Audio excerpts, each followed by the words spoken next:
This case is called Coronary Arteries Atherosclerosis, and very instantly, even on very low power, you can see that we have cross-sections of some arteries here. It looks as though some or most of these arteries have some major problems. It looks, for example, like in this artery there's a very big thickening of the wall over here. It looks like in this artery, of which this is the lumen, there's a very big thickening here. It looks like in this artery, most of the lumen or blood flow area is obstructed by a huge plaque. These are all plaques.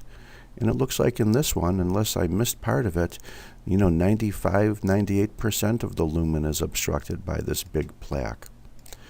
Well, these have all the classical features of the atherosclerotic plaques. Please note in this area, which is relatively uninvolved, we have a nice endothelial surface. We can probably find up here the internal elastic lamina. We can see perhaps 10 or 20 layers of smooth muscle cells. Then we can see a more fibrous adventitia. This is smooth muscle. This is fibrous tissue. Look at the subtle difference. This is strictly a small little wrinkle in the processing. Now, in this part, however, subendothelially, we have tremendous amounts of this fatty material deposited, which is chiefly cholesterol and cholesterol esters. Notice how cholesterol frequently deposits as a needle-shaped slit called cholesterol clefts.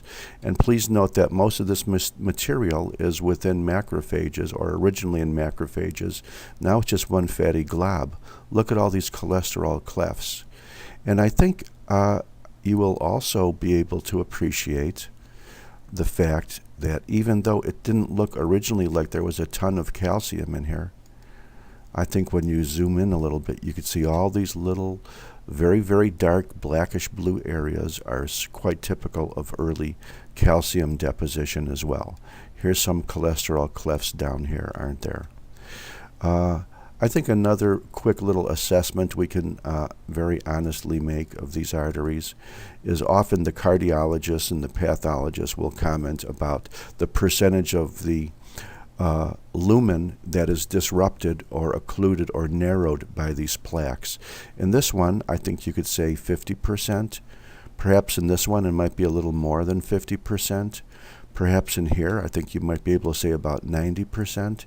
And unless we're missing something on the lower part of this artery, this one looks like it's about 99% occluded.